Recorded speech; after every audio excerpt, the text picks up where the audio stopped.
जय हिंद साथियों। घटना चक्र के इस सीरीज में आज हम लोग देखेंगे भारत से बाहर क्रांतिकारी गतिविधियां। तो इसमें सबसे पहले नोट्स देखते हैं, फिर एक एक करके क्यूआईक्यू देख लेंगे। अगर आप भी बिहार का या कोई भी स्टेट पीसीएस का एग्जाम देना चाहते हैं, या बिहार में बिहार दरोगा, बिहार पुलिस या कोई भी जीएस आधारित एग्जाम देना चाहते हैं वनडे, जिसमें हिस्ट्री का अगर क्वेश्चन पूछा जाएगा तो इसमें से डायरेक्ट उठा लिया जाता है, नहीं तो इसी के इर्द गिर्द में रहता है। तो चलिए पहले नोट्स देख लेते हैं, फिर जो है एक एक करके क्वेश्चन देखेंगे।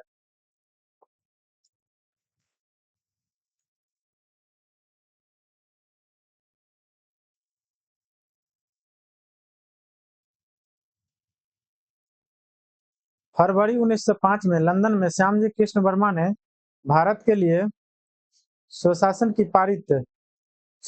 की प्राप्ति के उद्देश्य से Indian home rule league society की स्थापना की। सोसाइटी द्वारा इंडिया हाउस की आधारशिला रखने तथा श्यामजी कृष्ण वर्मा द्वारा द इंडियन सोशियोलॉजिस्ट नामक पत्र के प्रकाशन के साथ ब्रिटेन में भारतीय राष्ट्रीय क्रांतिकारी आंदोलन की नींव पड़ी। गदर पार्टी की स्थापना 21 अप्रैल 1913 को पराधीन भारत को अंग्रेजों से स्वतंत्र कराने के उद्देश्य से की गई थी। इसे अमेरिका एवं कनाडा में बसे भारतीयों द्वारा गठित किया गया था। पार्टी का मुख्यालय सैन फ्रांसिस्को अमेरिका में स्थित था। वर्ष 1913 ईस्वी में सोहन सिंह भाटना ने association of Hindustani workers of Pacific coast या Hindustani workers of the Pacific coast, दोनों नाम का उल्लेख मिलता है, नामक संस्था की स्थापना की। इस संस्था ने गदर नामक एक अखबार निकाला, जिससे इस संस्था का नाम भी गदर पार्टी पड़ गया। लाला हरदयाल इस संस्था के मनीषी पथ प्रदर्शक थे। गदर पार्टी के सदस्यों में रामचंद्र, बरकतुल्ला, रासबिहारी बोस, राजा महेंद्र प्रताप, अब्दुल रहमान, मैडम भिकाजी कामा, भाई परमानंद, करतार सिंह सराभा तथा पंडित काशीराम प्रमुख थे। राजा महेंद्र प्रताप ने अपने सहयोगी बरकतुल्ला के साथ प्रथम महायुद्ध के दौरान वर्ष 1915 में काबुल, अफगानिस्तान में भारत की प्रथम अस्थायी सरकार का गठन किया था। इसमें राजा महेंद्र प्रताप स्वयं राष्ट्रपति तथा बरकतुल्ला प्रधानमंत्री थे।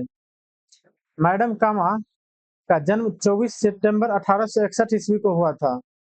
उनके माता पिता पारसी थे। सोराबजी फार्मजी पटेल उनके पिता थे तथा जेजीबाई सोराबजी पटेल इनकी माता थे।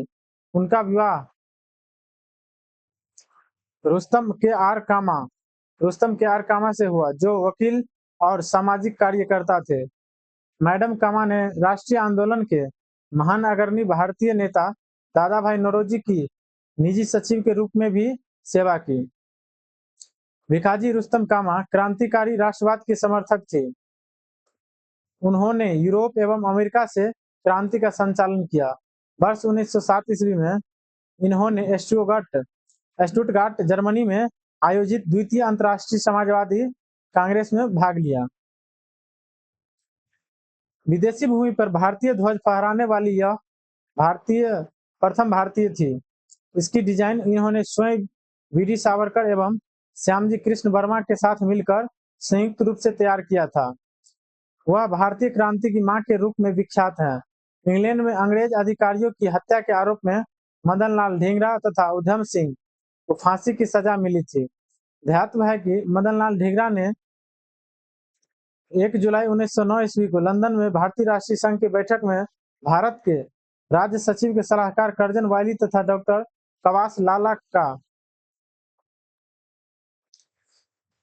को गोलियों से भून दिया था। फलतः उन्हें फांसी की सजा दी गई।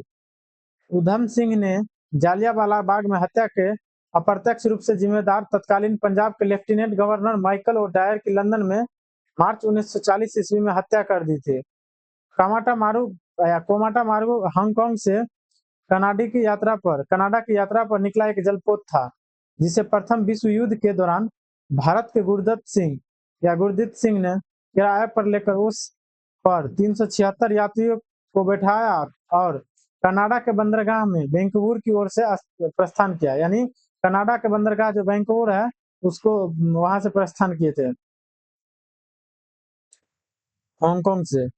तट पर पहुंचने के बाद कनाडाई पुलिस ने भारतीय यात्रियों की घेराबंदी कर उन्हें देश में प्रवेश करने से रोक दिया। यात्रियों के अधिकार की लड़ाई लड़ने हेतु हुसैन रहीम, बलवंत सिंह तथा सोहन लाल पाठक की अगुवाई में शोर कमेटी या तटीय समिति का गठन हुआ। अमेरिका में रह रहे भारतीयों भगवान सिंह, बरकतुल्ला, रामचंद्र और सोहन सिंह ने भी यात्रियों के समर्थन में आंदोलन चलाया। कमाटा मारू जहाज के बज कलकत्ता पहुंचने पर खुद यात्री और पुलिस में संघर्ष हुआ, जिसमें लगभग 20 कमाटा मारू शहीद स्मारक के अनुसार कुल 21 यात्री मारे गए, जिनमें 20 यात्रियों की मौत पुलिस संघर्ष के दौरान तथा एक यात्री की मौत डूबने से हुई। मारे गए तथा 202 यात्रियों को जेल में डाल दिया गया। रास बिहारी बोस जापान में रह रहे भारतीय अप्रवासी थे। 28 से 30 मार्च 1942 के दौरान राजनीतिक समस्याओं पर विचार विमर्श हेतु इन्होंने टोक्यो में भारतीयों का एक सम्मेलन आयोजित किया।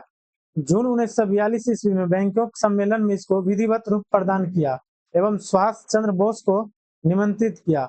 इसी सम्मेलन में रास बिहारी बोस ने इंडियन इंडिपेंडेंस लीग की स्थापना की। एक नंबर क्वेश्चन में आप क्वेश्चन देख लेते हैं। एक नंबर क्वेश्चन है, लंदन में Indian home rule league society के प्रारंभ किसने किया? तो श्यामजी कृष्ण वर्मा। फरवरी 1905 में लंदन में श्यामजी कृष्ण वर्मा ने Indian home rule league society की स्थापना की। इन्होंने ही इंडिया हाउस की भी स्थापना की थी। यहाँ से एक समाचार पत्र द इंडियन सोशियोलॉजिस्ट का प्रकाशन भी प्रारंभ किया। लंदन में सरकारी तंत्र के विशेष सक्रिय होने के कारण श्यामजी वहां से पेरिस और अंततः जेनेवा चले गए। 2 नंबर क्वेश्चन है, श्यामजी कृष्ण वर्मा ने Indian home rule league society की स्थापना कहाँ की? तो यह है लंदन में।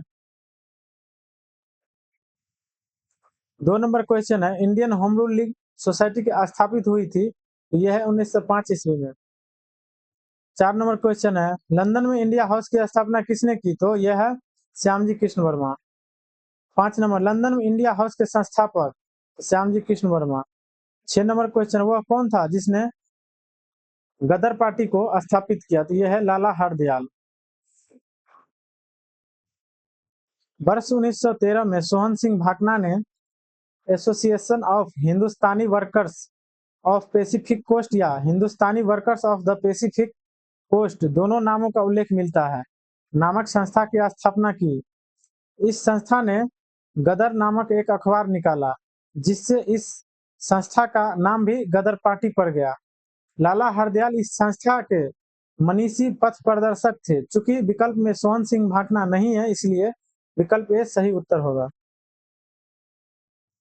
7 नंबर क्वेश्चन है, निम्न में से किसने गदर पार्टी का गठन किया था? तो यह है लाला हरदयाल। 8 नंबर क्वेश्चन है, गदर पार्टी की स्थापना हुई वर्ष 1913 में। यह है 10 नंबर क्वेश्चन। 9 नंबर क्वेश्चन है, गदर पार्टी का नेता कौन था? लाला हरदयाल। 10 नंबर क्वेश्चन है, गदर आंदोलन की स्थापना किसने की थी? तो यह है सोहन सिंह भाकना। 11 नंबर क्वेश्चन है, निम्नलिखित में कौन गदर पार्टी का पहला सभापति था? तो निम्नलिखित में से कौन गदर पार्टी का पहला सभापति? तो यह है सोहन सिंह भाकना। गदर पार्टी पराधीन भारत को अंग्रेजों से स्वतंत्र कराने के उद्देश्य से बना एक संगठन था। इसे अमेरिका और कनाडा के भारतीयों ने वर्ष 1913 में बनाया था। यह पार्टी हिंदुस्तान गदर लोक प्रचलित नाम गदर समाचार पत्र नाम का समाचार पत्र भी निकालती थी, जो हिंदी, उर्दू, गुजराती, पंजाबी आदि भाषाओं में प्रकाशित होता था। गदर पार्टी के संस्थापक अध्यक्ष सरदार सोहन सिंह भाकना थे। निम्नलिखित स्वतंत्रता सेनानियों पर विचार कीजिए। उपयुक्त में गदर पार्टी के साथ सक्रिय रूप से जुड़ा था तो यह है केवल 3, रास बिहारी बोस। विकल्प क्रांतिकारियों में रास बिहारी बोस गदर पार्टी के साथ सक्रिय रूप से जुड़े हुए थे। बारेंद्र कुमार घोष अलीपुर बम कांड में अभियुक्त थे, जबकि योगेश चंद्र चटर्जी काकोरी कांड, काकोरी ट्रेन एक्शन से केस से जुड़े थे। 13 नंबर क्वेश्चन है, गदर पार्टी ने निम्नलिखित में कौन संबंधित नहीं थे? तो यह है खुदीराम बोस। गदर पार्टी की स्थापना 21 अप्रैल 1913 को पराधीन भारत को अंग्रेजों से स्वतंत्र कराने के उद्देश्य से की गई थी। इसे अमेरिका एवं कनाडा में बसे भारतीयों द्वारा गठित किया गया था। पार्टी का मुख्यालय सैन फ्रांसिस्को, अमेरिका में स्थित था। लाला हरदयाल इस संस्था के मनीषी पथ प्रदर्शक थे। गदर पार्टी में रामचंद्र, बरकतुल्ला, रास बिहारी बोस, राजा महेंद्र प्रताप, अब्दुल रहमान, मैडम भिकाजी कामा, भाई परमानंद, करतार सिंह सराफा तथा पंडित काशीराम प्रमुख थे। जबकि 30 अप्रैल 1908 ईस्वी को बिहार के मुजफ्फरपुर में खुदीराम बोस और प्रफुल्ल चाकी ने किंग्सफोर्ड पर बम फेंका था, परंतु दुर्भाग्य से राष्ट्रीय आंदोलन से हमदर्दी रखने वाले मिस्टर केनेडी की पत्नी एवं पुत्री मारी गई। इस घटना के बाद प्रफुल्ल चाकी ने आत्महत्या कर ली, जबकि खुदीराम बोस को 11 अगस्त 1908 को फांसी दे दी गई। फांसी के समय खुदीराम बोस की आयु 18 वर्ष एवं 8 माह 8 दिन थी। 14 नंबर क्वेश्चन है, गदर पार्टी की स्थापना हुई थी, तो यह संयुक्त राज्य अमेरिका में। 15 नंबर क्वेश्चन है, गदर पार्टी की स्थापना कहाँ पर हुई, तो यह है संयुक्त राज्य अमेरिका। निम्नलिखित में से किस देश में गदर पार्टी की स्थापना हुई थी, यूएसए। गदर क्या था? भारतीयों का क्रांतिकारी संघ जिसका प्रधान कार्यालय सैन फ्रांसिस्को। गदर पार्टी का मुख्यालय कहाँ था, यह सैन फ्रांसिस्को। प्रथम विश्व युद्ध के दौरान सक्रिय होने वाले गदर क्रांतिकारियों का आधार स्थल था तो पश्चिमी अमेरिका। प्रथम विश्व युद्ध के दौरान सक्रिय होने वाले गदर क्रांतिकारियों का आधार स्थल उत्तरी अमेरिका का मुख्य देश संयुक्त राज्य अमेरिका का सैन फ्रांसिस्को नगर था। सैन फ्रांसिस्को संयुक्त राज्य अमेरिका के पश्चिमी भाग में स्थित है। यदि अमेरिका का अर्थ संयुक्त राज्य अमेरिका से लगाया जाए तो यही सही उत्तर विकल्प सी होगा, किंतु यदि अमेरिका का अर्थ अमेरिका महाद्वीप से लगाया जाए तो सही उत्तर विकल्प बी होगा। सामान्य तौर पर अमेरिका महाद्वीप को 2 भागों में विभाजित किया जाता है, उत्तरी अमेरिका और दक्षिणी अमेरिका। गदर क्रांति छेड़ने का सबसे महत्वपूर्ण कारण क्या था? प्रथम महायुद्ध का शुरू होना। स्वदेशी आंदोलन के निष्क्रिय होने से भारतीय राष्ट्रवाद के प्रहरी भी निष्क्रिय हो गए थे। वर्ष 1914 में अचानक छिड़े प्रथम विश्व युद्ध ने भारतीय राष्ट्रीयता के प्रहरियों को झकझोरा, उन्हें उद्वेलित किया। उस समय यह धारणा प्रचलित थी कि ब्रिटेन पर किसी भी तरह का संकट भारत के हित में है। उनके लिए एक मौका है। इस मौके का कई जगहों पर कई तरह से फायदा उठाया गया। उत्तरी अमेरिका में गदर क्रांतिकारियों और भारत में लोकमान्य तिलक, एनी बेसेंट एवं उनके स्वदेशी संगठनों ने इस मौके का लाभ उठाया। गदर क्रांतिकारियों ने सशस्त्र संघर्ष के माध्यम से अंग्रेजी हुकूमत को उखाड़ फेंकने का प्रयास किया। 21 नंबर क्वेश्चन है, निम्नांकित में वह कौन व्यक्ति था जिसने विदेश में गणतंत्रात्मक सरकार की स्थापना की थी? यह है राजा महेंद्र प्रताप, अफगानिस्तान में। राजा महेंद्र प्रताप ने अपने सहयोगी बरकतुल्लाह के साथ प्रथम महायुद्ध के दौरान वर्ष 1915 में काबुल, अफगानिस्तान में भारत की प्रथम अस्थायी सरकार, अंतिम सरकार प्रोविजनल गवर्नमेंट का गठन किया था। इसमें राजा महेंद्र प्रताप स्वयं राष्ट्रपति तथा बरकतुल्लाह प्रधानमंत्री बने थे। इसे जर्मनी तथा रूस ने मान्यता भी दी थी। 22 नंबर क्वेश्चन है, प्रथम महायुद्ध के दौरान कहां पर भारत की एक अंतिम सरकार बनी थी जिसके प्रेसिडेंट राजा महेंद्र प्रताप थे? तो यह अफगानिस्तान।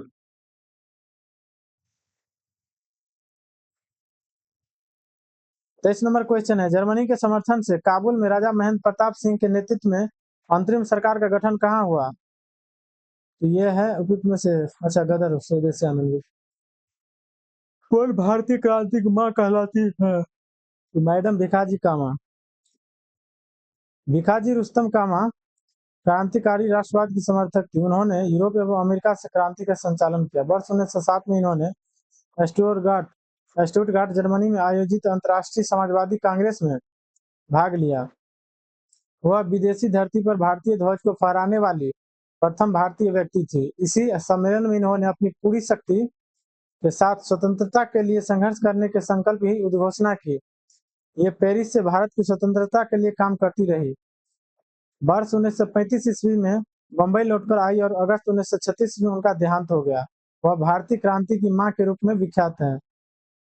25 नंबर क्वेश्चन है, मैडम भिकाजी कामा से संबंधित निम्नलिखित कथनों पर विचार कीजिए। मैडम कामा ने वर्ष 1907 में पेरिस में आयोजित अंतर्राष्ट्रीय सोशलिस्ट सम्मेलन में राष्ट्रीय ध्वज फहराया था। नहीं, गलत है। मैडम कामा दादा भाई नौरोजी की निजी सचिव रही। हाँ। मैडम कामा के माता पिता पारसी थे, तो हाँ। मैडम कामा का जन्म 24 सितंबर 1861 को हुआ था। उनके माता पिता पेरेंट्स पारसी थे। सोराबजी खामजी पटेल उनके पिता थे। उनका विवाह रुस्तम के आर कामा से हुआ, जो वकील और सामाजिक कार्यकर्ता थे। मैडम कामा ने राष्ट्रीय आंदोलन के महान अग्रणी भारतीय नेता दादा भाई नौरोजी के निजी सचिव के रूप में सेवा की। बाद में वे कुछ देशभक्त विद्यार्थियों एवं यूरोपियन बौद्धिक लोगों के संपर्क में आकर स्वतंत्रता आंदोलन से जुड़ गई। वह भारतीय क्रांति की मां के रूप में विख्यात हैं।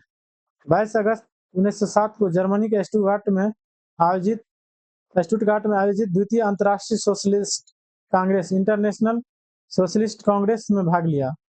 वह विदेशी भूमि पर भारत के तिरंगा ध्वज को फहराने वाली प्रथम व्यक्ति थी। यह फहराया गया झंडा कलकत्ता में स्वदेशी आंदोलन के दौरान प्रयुक्त झंडे का ही संशोधित रूप था। अतः प्रथम कथन गलत है, क्योंकि यह सम्मेलन जर्मनी में आयोजित हुआ था, न कि पेरिस में। 26 नंबर क्वेश्चन है, भारतीय क्रांति की जननी किसे कहा गया? तो मैडम कामा को। निम्नलिखित में से किस महिला ने भारतीय तिरंगा सबसे पहले फहराया? तो यह है मैडम कामा जी। मैडम कामा ने 1907 में प्रथम तिरंगा ध्वज कहाँ फहराया? तो स्टुटगार्ट। मैडम कामा ने भारत के तिरंगा स्वतंत्रता ध्वज को कहाँ फहराया? जर्मनी के स्टुटगार्ट। निम्नलिखित में से किस युग्म को इंग्लैंड में अंग्रेज अधिकारियों की हत्या के आरोप में फांसी दे दी गई? तो यह है मदन लाल ढींगरा तथा उधम सिंह।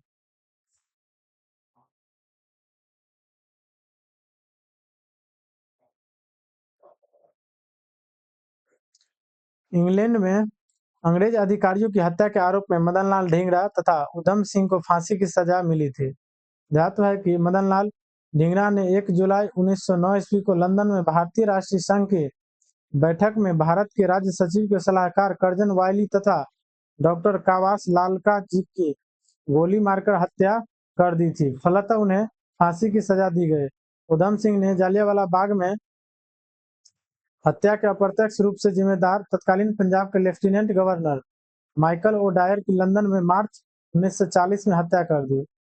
फलतः इन्हें भी फांसी की सजा हुई थी। 31 नंबर क्वेश्चन है, सरदार उधम सिंह ने किसे मारा था? तो यह है माइकल ओ डायर। कर्जन वाली की हत्या के आरोप में किसे मृत्यु दंड दिया गया था? यह है मदन लाल ढींगरा।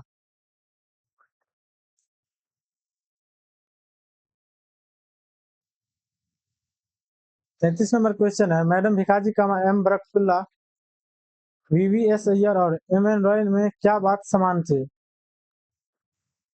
वे सभी प्रमुख क्रांतिकारी थे और स्वतंत्रता आंदोलन की अवधि में भारत से बाहर विविध देशों में काम कर रहे थे।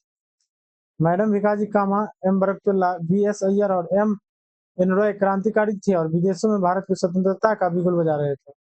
34 नंबर क्वेश्चन है, वर्ष 1906 में लंदन में अभिनव भारत सोसाइटी की स्थापना किसने की है? तो विनय दामोदर सावरकर। वर्ष 1906 में लंदन में अभिनव भारत सोसाइटी की स्थापना विनय दामोदर सावरकर ने की थी। देश में क्रांतिकारी गतिविधियां पर प्रतिबंध लगने के बाद इन्होंने लंदन में इस सोसाइटी की स्थापना की।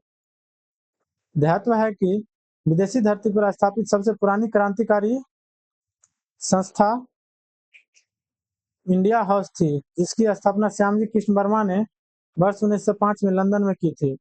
इस संस्था के प्रमुख सदस्यों के रूप में विनायक दामोदर सावरकर, पीएम बप्त तथा लाला हरदयाल जैसे क्रांतिकारी जुड़े थे। 35 नंबर क्वेश्चन है, कामाटा मारू प्रकरण क्या है? तो एक राजनीतिक दल नहीं, कनाडा की यात्रा पर निकला एक जलपोत था। हाँ, कामाटा मारू कनाडा की यात्रा पर निकला एक जलपोत था, जिसे प्रथम विश्व युद्ध के दौरान भारत के गुरदीप सिंह ने किराए पर लेकर उस पर 376 यात्रियों को बैठाकर कनाडा के बंदरगाह वैंकूवर की ओर प्रस्थान किया था। तट पर पहुंचने के बाद कनाडाई पुलिस ने भारतीय यात्रियों को घेराबंदी कर उन्हें देश में प्रवेश करने से रोक दिया। 36 नंबर क्वेश्चन है, कमाटा मारू प्रसिद्ध है एक जलपोत के नाते। 37 नंबर क्वेश्चन है, निम्नलिखित में कौन कमाटा मारू घटना से संबंधित था? तो यह बाबा गुरदीप सिंह। कमाटा मारू क्या है? एक जहाज। कमाटा मारू भाप शक्ति से चलने वाला एक जापानी समुद्री जहाज था। पंजाब के 376 यात्रियों को लेकर यह जहाज वर्ष 1914 में हांगकांग से कनाडा के लिए रवाना हुआ था, लेकिन तब कनाडा में एशियाई मूल के प्रवासियों से संबंधित कड़े कानूनों के कारण उन्हें कनाडा में प्रवेश की अनुमति नहीं दी गई थी। 39 नंबर क्वेश्चन है, निम्नलिखित घटनाओं पर विचार कीजिए तथा उनको काल क्रमानुसार व्यवस्थित कीजिए। यहाँ देख लीजिए, गदर पार्टी की स्थापना 21 अप्रैल 1913, बर्लिन में इंडियन इंडिपेंडेंस कमेटी की स्थापना 1914, केंद्रीय असेंबली बमकांड 8 अप्रैल 1929, चटगांव शस्त्रागार छापा 18 अप्रैल 1930। ये देखिए, स्वदेशी सेवक होम का मुख्यालय वैंकूवर, यूनाइटेड इंडिया हाउस का मुख्यालय सिएटल, युगांतर आश्रम का सैन फ्रांसिस्को और आजाद हिंद फौज की रंगून। 41 नंबर क्वेश्चन है, वो कौन थे जिन्होंने इंडिपेंडेंस लीग की स्थापना की? रास बिहारी बोस। रास बिहारी बोस जापान में रह रहे भारतीय अप्रवासी थे। 28 से 30 मार्च 1942 के दौरान राजनीतिक समस्याओं पर विचार विमर्श हेतु इन्होंने टोक्यो में भारतीयों का एक सम्मेलन आयोजित किया। 15 से 23 जून 1942 के बैंकॉक सम्मेलन में इसको विधिवत रूप प्रदान किया था एवं सुभाष चंद्र बोस को निमंत्रित किया गया। इसी सम्मेलन में रास बिहारी बोस ने इंडियन इंडिपेंडेंस लीग की स्थापना की। अब अगला टॉपिक है बंगाल विभाजन। अगर आप भी किसी भी हिंदी भाषी क्षेत्र के एग्जाम का तैयारी करते हैं और बिहार में बीपीएससी, बिहार दरोगा, बीपीएससी तैयारी 4 या बिहार पुलिस का एग्जाम देना चाहते हैं और हिस्ट्री का क्वेश्चन पूछा जाएगा, तो यहाँ से आपको डायरेक्ट मिलेगा, नहीं तो इसी के इर्द गिर्द में क्वेश्चन रहता है। अगर आप ये देख लीजिएगा तो आपका जीएस में हिस्ट्री बहुत अच्छा ही हो जाएगा। तो नेक्स्ट वीडियो में मिलते हैं, तब तक के लिए जय हिंद।